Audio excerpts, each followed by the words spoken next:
Moi, je vois la personnalité comme quelque chose qui nous éloigne d'une certaine réalité de l'identité, de qui nous sommes.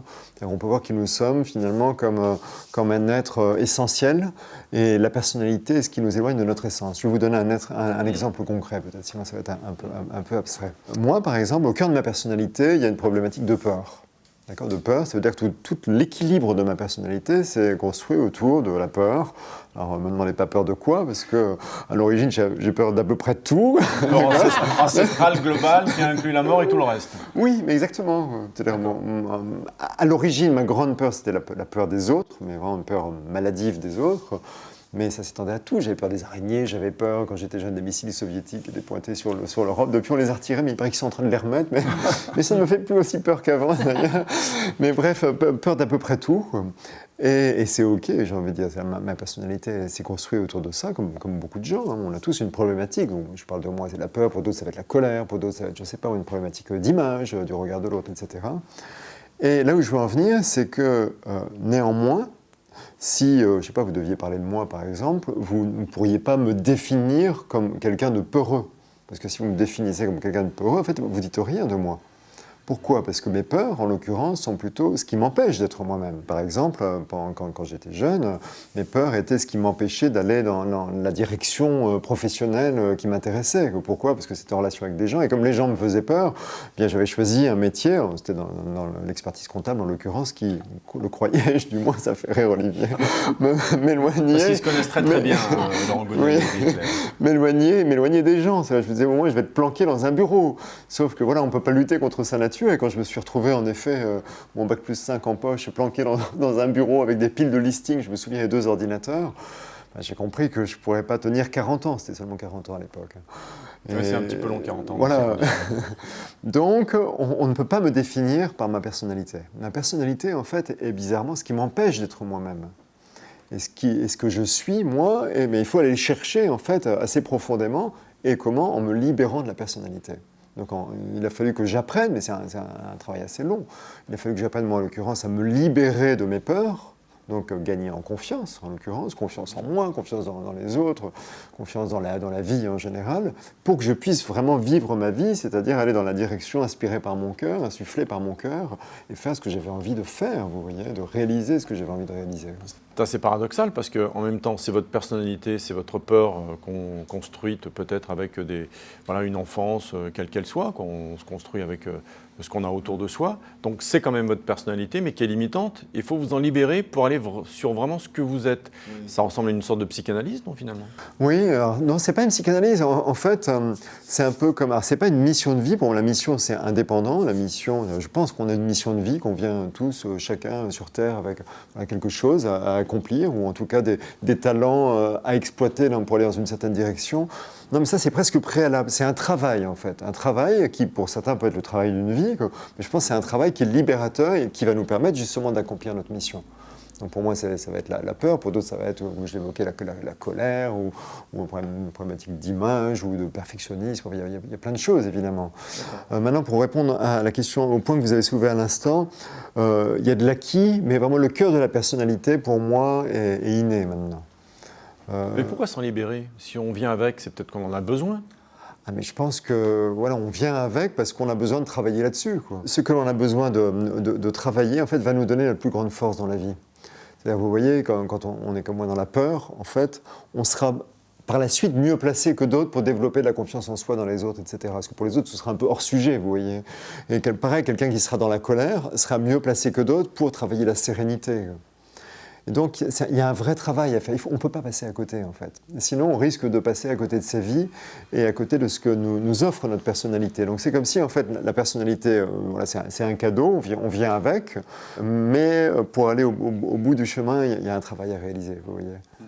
Il ne faut pas juste être dans l'acceptation, c'est-à-dire, oui, j'ai eu cette personnalité, j'ai eu ces peurs, ok, je vais être peureux toute ma vie, ou je vais être colérique toute ma vie, ou toute la vie, je serai très soucieux du regard que les autres posent sur moi, quoi.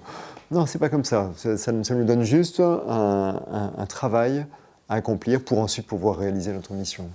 Est-ce que tout le monde a besoin de faire ce travail ou est-ce qu'il y en a qui arrivent avec tous les voyants ouverts? Alors, vous en avez rencontré des comme ça, des extraterrestres? je- Ou des terrestres extra Alors, d'ailleurs, je ne sais pas. Pas tous les voyants au vert. En revanche, je pense que c'est un chemin d'évolution qu'on décrit, hein. Un chemin d'évolution, et peut-être, mais j'ai pas de certitude dans ce domaine, mais qu'on part pas tous du même niveau. Moi, je partais d'assez loin, d'accord. C'est bien, vous avez bien travaillé parce que vous êtes là à parler tout à fait correctement de ce sujet. Oui, Hein, j'ai du boulot. Hein. C'est pour ça qu'il y a du J'ai travail. payé. Le naturel, ça se travaille, vous savez. Hein. Oui, quelque part, oui, pour devenir vraiment soi-même, quoi. C'est le lâcher-prise. J'ai oublié votre question, du coup. Non, est-ce que c'est le lâcher-prise simplement? Est-ce qu'il faut travailler sur l'ego, lâcher-prise? Voilà les mots qu'on entend souvent autour du développement personnel, parce que ça rejoint le développement personnel, cette liberté que vous promettez. Oui, alors oui, c'est du lâcher-prise. La seule chose, c'est quand on parle de lâcher-prise, on a l'impression qu'il n'y a rien à faire. C'est OK, je lâche prise, c'est bon. Moi, je peux vous dire que quand vous êtes aux prises avec vos peurs, lâcher prise, ça ne se fait pas comme d'un claquement de doigts. Vous voyez, on ne peut pas aller dans le yaka faucon. Vous voyez, il y a vraiment tout un travail. Il y a éventuellement des méthodologies. Alors, il y a les approches psychothérapeutiques. Mais c'est vrai pour la peur. C'est vrai une fois de plus pour toutes les problématiques, quoi.